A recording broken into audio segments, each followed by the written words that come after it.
The Carter estate, perched on the edge of a sprawling New England coastline, was usually the stage for dazzling charity galas and champagne-fueled celebrations.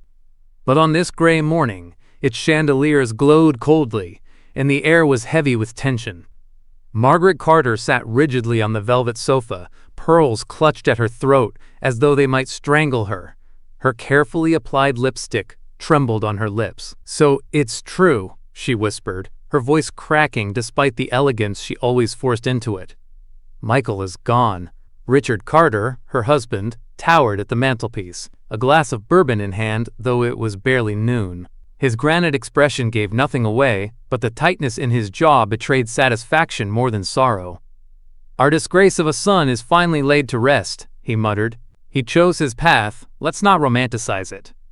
Ethan, their eldest, sat by the window, fingers tapping against the glass. The golden heir, always the favorite, looked troubled, though not heartbroken. "He was still my brother," he said, voice low but firm. "We didn't have to disown him the way we did. Maybe we drove him too far."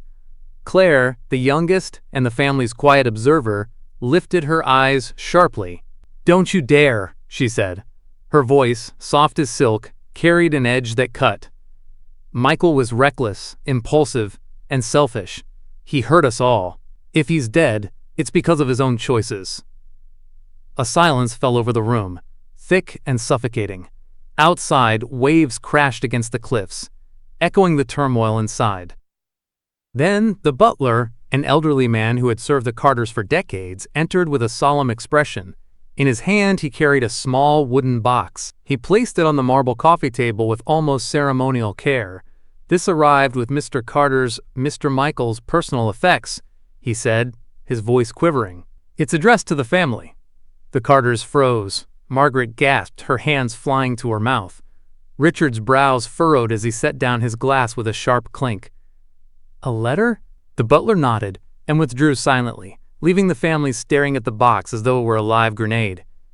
Ethan leaned forward, curiosity flashing in his eyes. "We should open it. It might explain—" "No," Margaret cut in sharply. "It could be nothing but more shame, more poison. Why drag ourselves through his madness again?" But Claire's fingers, pale and trembling, brushed the box. She traced Michael's handwriting across the envelope sealed within. The ink seemed darker than the room itself. She looked at her family, her lips parting as though to speak. The letter suddenly slipped from her hands, landing with a sharp thud on the table. Its seal gleamed crimson under the chandelier light, daring them to break it. Richard's voice dropped, gravelly and low. "Whatever it contains, it could destroy us." The family exchanged wary glances, the weight of old sins pressing in. Somewhere, deep down, each of them feared Michael's ghost was not done haunting them. And as the silence stretched, one thought burned in every mind. What secret had Michael Carter carried to his grave or beyond? The heavy silence broke when Richard snatched the letter from the table. His hands were steady, but his eyes betrayed unease as he cracked the crimson seal. "Enough games," he growled. "Let's hear what nonsense he had to say." The envelope slid open, and Richard unfolded several pages of Michael's handwriting, angry, uneven strokes like scars cut into the paper. His deep voice filled the parlor as he began to read. "To the Carters, my family in name only. If you're reading this, then I'm gone, and my voice is the only way left to make you listen." Margaret shivered, clutching her pearls again. "He always had a flair for drama," she muttered, but her voice wavered. Richard pressed on, eyes narrowing. "I was reckless. I admit it. The gambling, the debts, the parties. I made mistakes. I know I embarrassed you. I know I brought shame to the Carter name. For that, I am sorry. I wanted your love but found only your judgment. I wanted forgiveness but was met with exile." Ethan exhaled slowly, his jaw tightening. "At least he owned up to it," he said, almost to himself. Claire, arms crossed, leaned against the sofa with icy calm. "Don't be fooled. Michael was always good at apologies when he wanted something." But Richard's voice faltered as he turned the page. His brow furrowed, and his grip on the paper tightened. The tone of Michael's words had changed. "But you and I both know that wasn't why you cast me out. My sins were convenient excuses, weren't they? The truth is, I saw too much. I uncovered what you all tried so hard to bury." The room went still. Margaret shook her head quickly. "What? What is this?" "Lies. More of his cruel, bitter lies." Richard didn't answer. He read on, voice sharp, clipped. "Richard, father, you built your empire not on brilliance, but on betrayal. Ethan, your shining star, you were not blind to the crimes that kept the Carter fortune intact. And mother, Margaret, you knew. You smiled for the cameras, hosted your galas, and whispered alibis into ears that asked too many questions. And Claire, sweet Claire, don't think you are innocent. Of all of you, it is you who holds the darkest secret of all." The words struck like blows, each one heavier than the last. Ethan rose from his chair, fists clenched. "This is insane! He's accusing us of what, exactly? Fraud? Crimes? Murder?" Margaret's face had gone pale beneath her perfect makeup. "Don't read another word, Richard. Burn it now." Claire's lips curved into something between a smile and a tremor. "No," she whispered. "We need to hear everything." Richard's hand shook as he lowered the letter. His face, usually unreadable, was twisted in something dangerously close to fear. The fire in the hearth crackled louder, as if mocking their silence. The letter lay open in Richard's hand, pages fluttering in the draft, daring them to continue. And in that moment, the Carters knew. Michael's voice was not finished with them.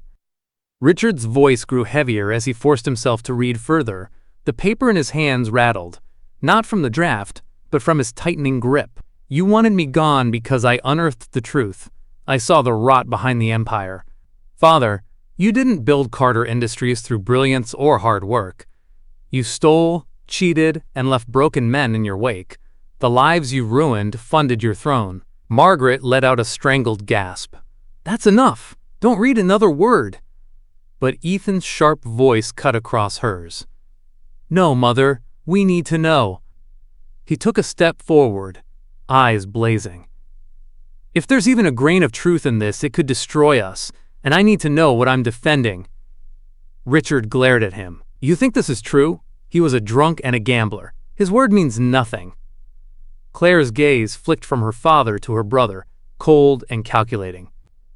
"Then why does your hand shake every time you turn a page?" she asked softly. Richard's jaw tightened, but he continued reading. "Ethan, the golden boy. The heir apparent. You weren't blind, were you? You signed the papers, buried the numbers, covered the trail. How many times did you look away to protect yourself?" Ethan's face went white, his composure cracking. "That's a lie!" he shouted, his voice trembling. "I don't know what he's talking about." But Michael's words pressed deeper. "Margaret, mother, don't think your hands are clean. Every smile, every glittering party, every charity speech was a mask. You spun lies to protect father, even when you knew the truth. You're the reason the world sees a perfect family, instead of the monsters we really are." Margaret covered her face with trembling hands. Her pearls rattled against her fingers. I only did what I had to. A mother protects her family." The last page trembled in Richard's grip. He didn't want to read it, but Michael's voice dragged him forward. "And Claire, sweet Claire, the quiet one. They always thought you innocent, but you and I both know innocence was never your gift. The secret you carry, it will destroy you if the truth comes to light." Claire's eyes darkened, but her lips curved into a faint smile. "He's just playing with you," she murmured, but the flicker of unease in her expression betrayed her. The room was suffocating now, every family member caught in Michael's words like flies in a web. Richard threw the letter onto the table. "It's nothing but poison," he barked. A dead man's attempt to drag us all down with him, but the silence that followed told a different story. Because in each of their minds, Michael's accusations had struck somewhere dangerously close to the truth, and none of them could ignore the growing terror. If Michael had uncovered their secrets once, who else might know? The letter still lay on the table, its pages spread open like an autopsy of their sins. Richard poured himself another bourbon, gulping it down as though to wash Michael's words from his throat. But the Carters' silence was broken once more as Ethan picked up a final sheet that had slipped free. His voice shook as he read aloud. There is one more truth you cannot bury. The Carters have another child, an heir who was cast out before they could even speak their first word, born of betrayal, erased from history. One of you knows the truth, and you have kept it hidden all these years, but secrets have a way of crawling back from the grave. The words hit like a detonation. Margaret gasped so violently her pearls snapped, beads scattering across the floor. "No! No!" she cried, clutching at Richard's arm. "He's lying! He's trying to destroy us even in death!" But Richard's face told another story. His stony expression cracked, just for a moment. His eyes shifted, dark and guilty, toward Margaret before he quickly looked away. Ethan caught it, his fists clenched. "You knew," he spat. "One of you, maybe both of you, you knew. Who is it? Who is this so-called heir?" Margaret's voice was brittle, desperate. "Don't be ridiculous. Michael was always jealous, always inventing conspiracies. Why should this be any different?" Claire rose slowly, smoothing her skirt with deliberate calm. Her tone was soft, almost mocking. "Because this time, he gave us a name." The room froze. Richard's head snapped toward her. "What are you talking about?" Claire held up the page, her dark eyes glittering with dangerous amusement. At the bottom here, she read in a steady voice, "Look into the shadows of your own household. The forgotten child walks among you still, waiting to take back what was stolen." The room erupted. Ethan slammed his fist against the wall. "Among us? Does that mean, what, a servant? Someone we've trusted all these years?" Margaret shook her head furiously, pacing the room like a trapped bird. "He's cruel. He's tormenting us from beyond the grave. There is no other child." But Claire's words lingered in the air like poison. Her gaze swept across her family, a sly smile tugging at her lips. "Then why do you both look so afraid?" she whispered. Richard's glass shattered in his hand, whiskey dripping down his sleeve. His face twisted, not with rage, but with something far more dangerous. Fear. And in that moment, one undeniable truth hung heavy in the air. Michael's letter had struck too close to something they all swore would never see the light of day. The Carter estate hadn't slept since the reading of Michael's letter. By morning, whispers spread through town like wildfire. Michael Carter had left behind more than a scandal. He'd left a threat to the entire dynasty. Inside the drawing room, Ethan stormed across the floor, waving a newspaper. "It's already starting," he hissed. "Reporters are sniffing around. They've heard about the letter." Margaret, dressed immaculately in silk though her face was drawn and weary, snapped back. "Then we deny everything. We bury it, like we always do. That's how this family survives." But Claire, lounging in a chair with her usual calm, tilted her head. "What if we can't bury it this time?" she said softly. "What if Michael left behind proof?" Richard growled. "There is no proof. That boy was bitter and reckless, nothing more." But just then, the butler entered with a pale expression. "Mr. Ethan," he said, holding a thin envelope. "This was delivered to you privately from an old Carter Industries employee." Ethan snatched it, ripping it open. His eyes darted across the page, and his face drained of color. "Oh, God," he whispered. "What is it?" Margaret demanded, rushing forward. Ethan read aloud, voice trembling. "Your brother asked too many questions about the missing funds. He discovered records that were doctored. I told him to let it go, but he wouldn't. He said he would expose the family, even if it meant destroying himself." The words hung like a noose. Margaret staggered back, shaking her head. No, it's lies. Fabrications! This man wants money." But Ethan's hand trembled as he clutched the page. He included copies of the records. He laid them on the table. Documents showing large sums of money siphoned from Carter Industries into shell accounts. Richard's face turned crimson. "Do you realize what this means? If these papers are real, Michael wasn't just ranting. He was telling the truth." Claire leaned forward, a spark of triumph in her eyes. "So the empire father built is nothing but a house of cards, and Michael, he was ready to bring it down."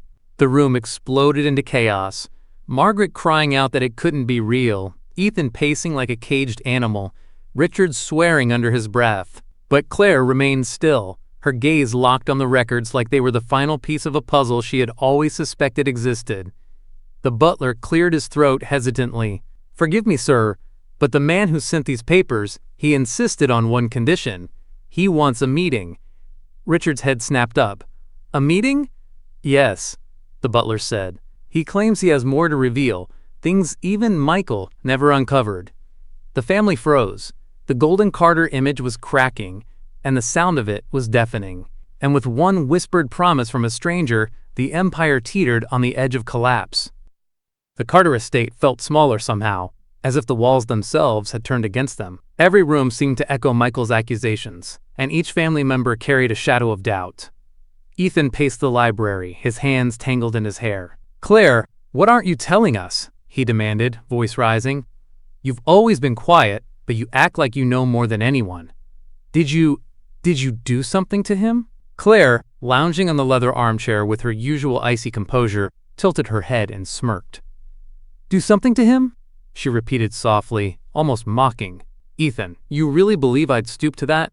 "No, but I do know things you'd never guess. And maybe, just maybe, that knowledge saved him from you more than once." Ethan froze, eyes narrowing. "Saved him from me? You're insane. Or worse, you've been hiding something from all of us. You were in on it, weren't you?" Claire rose, gliding across the room like a predator circling prey. "In on what?"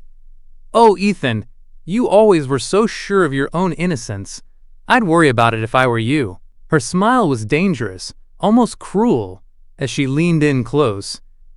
Margaret appeared in the doorway, her face pale, hands trembling. "Enough," she cried. "Stop accusing each other. Can't you see what Michael did to us even after he was gone? He's turning us against each other." But Ethan's anger had become a tempest. "Mother, don't defend her. She's hiding something. Both of you. Claire's always been the quiet one, the innocent one. But maybe innocence is the mask she wears." Richard, who had been silently observing from the staircase, finally spoke, voice low and dangerous. "That's enough, both of you. Stop tearing each other apart. If Michael were alive, he'd be thrilled to watch this, our family destroying itself from the inside." Claire's gaze flicked toward her father, sharp and calculating. "Do you think, Father, that Michael was exaggerating? That he didn't know how fragile your perfect image really is?" Richard's eyes hardened. "I don't care what he knew. I care about keeping what we have. If either of you," he paused, taking a deep breath, "if either of you does anything foolish, it won't just be Michael's memory that haunts us. It'll be your own undoing." The tension hung thick in the room, the air almost tangible with suspicion and fear. No one spoke for long seconds, each waiting for the other to make the first move. Then Ethan's eyes darted toward the fireplace, where a small envelope had somehow appeared on the mantel. His fingers trembled as he reached for it. Claire's lips curved into a thin, knowing smile. "Looks like Michael isn't done playing with us," she whispered. And as Ethan opened the envelope, a single folded piece of paper fell out, its message short, cryptic, and enough to ignite a new inferno of suspicion. The game between siblings had only just begun. The Carter estate had grown colder in the past days, as if Michael's words had frozen the very air around them. The family no longer spoke without suspicion lacing every sentence. Every glance carried accusation. It was Ethan who first broke the fragile silence. Did anyone actually see him before he died?" His voice trembled slightly, betraying the unease he tried to mask. Margaret stiffened, her pearls clinking nervously. "Of course not. He was in that town on the other side of the state. The coroner confirmed it. He was sick, and that's all there is to say." But Claire's dark eyes narrowed. "Sick, or silenced," she whispered, leaning against the staircase railing. "Do you think for a second that Michael would disappear quietly if he discovered all we now know?" Richard, usually the unshakable patriarch, ran a hand through his hair, his jaw tight. "Enough!" His voice echoed through the empty halls. "Don't start blaming each other yet. We've faced scandals before. We survived. A sharp knock at the door cut him off. The butler entered, face pale, carrying another envelope. "Sir, this arrived an hour ago," he said, voice low. "It's from the town where Michael died." Richard took the envelope with trembling hands. Ethan leaned in, curiosity overtaking caution. "Open it." Inside, there were photographs, grainy images of Michael, seemingly alive days after the date of his reported death. In one, he stood outside a small, unremarkable inn, looking over his shoulder as though he were being followed. Another showed him speaking quietly to a man whose face was blurred, but whose posture suggested urgency, maybe fear. Margaret gasped. This is impossible." Ethan's fists clenched. "It's not impossible, it's proof. He wasn't dead when we thought he was." Claire's lips curved in a faint, almost sinister smile. "Then what killed him? Or tried to?" she murmured. "Did someone want him out of the way? Someone in this house, perhaps?" The room went deathly silent. Accusations hung in the air, unspoken but suffocating. Every glance between Richard, Margaret, Ethan, and Claire was charged with suspicion. Each knew in that instant that the shadow of Michael's death was more than tragedy. It was a threat, a warning, and possibly a confession waiting to be uncovered. Margaret's voice trembled. We can't even trust each other anymore. If Michael didn't die naturally, then..." Ethan's eyes darted toward Claire, narrowing dangerously. "Then someone in this house, or someone close to us, wanted him gone, and one of us might know more than we admit." The fire in the hearth flickered, casting long, menacing shadows on the walls. In that dim, uneasy light, it was clear. The Carter family was no longer just haunted by Michael's words. They were haunted by the possibility that one of their own had crossed the line, and the question that none dared speak aloud yet burned in every mind. Who killed Michael Carter, or tried to? The quiet of the Carter estate was broken by the arrival of an unexpected visitor. The front door swung open with a hesitant creak, and a young man stepped into the grand foyer. He was tall, lean, with sharp features that somehow seemed familiar, yet out of place in the pristine world of the Carters. "I'm looking for the family," he said, voice steady but edged with urgency. "I was told Michael Carter lived here." Richard's eyes narrowed. "Who are you?" His voice was calm, but his posture radiated caution, bordering on threat. The young man swallowed, his gaze flickering across the room before resting on Claire. "My name is Daniel. Michael, he raised me, in part. Before everything happened." Margaret clutched her chest. "You're lying. This is some sick joke," she cried. "Michael was dead." Ethan's fists clenched, his mind racing. "Raised you? What do you mean? Who are you really?" Daniel stepped closer, his gaze unwavering. "I'm the child Michael mentioned in his letter, the one who was erased from history.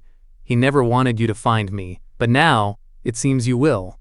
I have the papers, the proof, everything you tried to bury." Claire tilted her head, studying him carefully.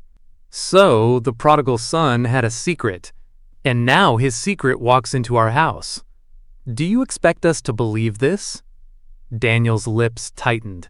"Believe it or not, I'm still a Carter. And Michael trusted me with everything. He wanted to make sure the family never forgot what you all tried to hide." Richard's expression hardened. "This is absurd. You have no proof. You're nothing but a phantom trying to claim what doesn't belong to you." Daniel shook his head slowly. "No, Michael didn't raise me to claim anything. He raised me to remember, to uncover the truth. And if you think this is going to stay quiet, you're wrong. Because I've seen the documents, the ledgers, everything." Margaret's voice trembled as she whispered, "It can't be true. Not after all these years. Not now." Daniel's gaze swept across the family, unwavering. "It's true, and you all know it. The question isn't whether I am who I say I am. It's whether you are ready for the world to know what Michael saw. What you tried to hide." Ethan's eyes flickered between Daniel and the letter still lying open on the table. "If this is true, if you really are him, then everything Michael wrote was just the beginning." The tension in the room was palpable. Shadows from the grand chandelier danced across their faces, highlighting fear, suspicion, and the faint flicker of guilt. And as Daniel set a thick envelope of documents on the table, A chilling thought sank into the Carters' minds. Michael's ghost had returned, not as a memory, but in the living form of someone they could not control. The family's secrets, the lies, the betrayals, the stolen fortune were no longer buried, and someone was about to pay the price. The air in the Carter estate had grown thick with unease. Michael's secrets had returned in the form of Daniel, the young man who claimed to be the erased heir. But even with Daniel's revelations, another envelope lay untouched on the table, the last page of Michael's letter, folded meticulously, its handwriting sharp and deliberate. Claire picked it up with trembling fingers. "He isn't finished," she whispered. Richard's jaw tightened. "It's probably another trick. A way to torment us one last time." Ethan leaned in, eyes darting between the envelope and Daniel. Or it's the key. Maybe this tells us where Michael really is." With a deep breath, Claire broke the seal. The letter slipped open, and all four Carters leaned in, their eyes scanning the words like they were maps leading to a hidden treasure or a trap. "The truth is buried where it all began. Look to the place where the foundation of the Carter name was laid. There, you will find what I could not leave behind, and perhaps what I could not carry with me." The room went silent. The words were simple, almost poetic, but their meaning hit like a hammer. Margaret's hand flew to her mouth. Where does he mean? The original estate?" Richard's brow furrowed. "The mansion? The first Carter Industries building? Or something else entirely?" Ethan's fists clenched, knuckles white. "He's leaving a clue. He wants us to follow it. But why now? And why in such a cryptic way?" Daniel leaned forward, eyes sharp. "Because Michael knew you'd panic. He knew you'd argue, accuse, hide. This isn't just about money or power anymore. It's about exposing the truth. And maybe about testing you." Claire's dark smile returned. "Testing us or punishing us?" He knew we'd be too blind to trust each other, too stubborn to see the obvious. He always did enjoy a game. Margaret's voice shook. "And what if he's still alive? What if this clue isn't just a game, but a trail we follow right into his hands?" Richard slammed his hand onto the table, making the envelope leap into the air. "Enough speculation. We find this place and uncover the truth once and for all. We put an end to Michael Carter's torment." The family exchanged tense glances. Even now, none of them could fully trust the other. Every secret, every betrayal loomed larger than ever before. Outside, the wind howled against the windows, carrying the promise of stormy nights and darker revelations. And as the Carters prepared to follow Michael's cryptic instructions, a single terrifying thought gripped them all. What if Michael isn't dead at all, and he's been watching their every move this entire time? The shadows of the past had grown long, and the family's reckoning was only just beginning. The Carter family arrived at the location Michael had hinted at, the abandoned carriage house on the outskirts of their first estate, a place thick with memories and echoes of betrayal. The night was moonless, shadows stretching long across the cracked wooden planks. Every step toward the building seemed to pull the past closer, whispering secrets they had long tried to bury. Richard's hand rested on the door, knuckles white. "Stay close," he muttered, voice low. "We don't know what we'll find." Claire's eyes sparkled in the darkness, a mixture of excitement and calculation. "Oh, Father, we have no idea what he left for us, or who is waiting." Ethan's face was tense, every muscle taut. "Let's just get this over with, no more games." Daniel, walking slightly ahead, paused at the doorway. "Michael wanted you here together. He said it was the only way the truth would survive, if you faced it as a family." They stepped inside. Dust motes floated in the stale air, glinting like tiny stars. And then they saw it, a collection of old crates, files, and ledgers. Michael's meticulous records, documenting every crime, betrayal, and hidden fortune amassed by the Carters. Margaret staggered backward. All of this? How could he keep this hidden?" Claire bent over the documents, scanning quickly. "The evidence is overwhelming. Fraud, embezzlement, hidden accounts, and it doesn't stop there." Richard's face drained of color. Not possible." A small note lay atop the crates. Ethan picked it up with trembling hands. in Michael's unmistakable handwriting. If you're reading this, you've survived my traps and lies. But survival is meaningless without truth. One among you betrayed me. One among you tried to silence me. And one may yet repent. The choice to face your sins is yours. Suddenly, a shadow moved near the back of the building. Michael emerged, very much alive, eyes dark with the fire of years spent watching. "Hello, family," he said softly, almost a whisper. "Miss me?" Margaret screamed, dropping to her knees. You're alive!" Richard took a step forward, fury and fear warring across his face. Why? Why do this to us?" Michael's lips curved into a calm, cold smile. "Because you needed to see yourselves clearly. You needed to face the consequences of your greed, your lies, your betrayal. And now the final reckoning begins." Ethan stepped toward him, fists clenched. "You think you can just come back and make us pay?" Michael's gaze swept across each of them. "I don't think. I know. Every secret you've tried to bury, every injustice you've committed, it's all here, waiting. And now, the world will see it, starting with the one who thought they were untouchable." Claire swallowed hard, her carefully composed exterior cracking. What are you saying?" Michael's eyes glinted in the moonlight streaming through the broken windows. "The Carters have always been a dynasty of shadows. Tonight, the shadows are mine." And as he stepped closer, the truth, the hidden heir, the stolen fortune, the betrayals of decades, finally came to light. No one would leave unchanged. No one would leave unscarred. The Carter empire, once untouchable, was collapsing, and Michael Carter held the final, unrelenting power. The family had survived the letter, the secrets, the accusations, but the storm he unleashed would leave them forever broken,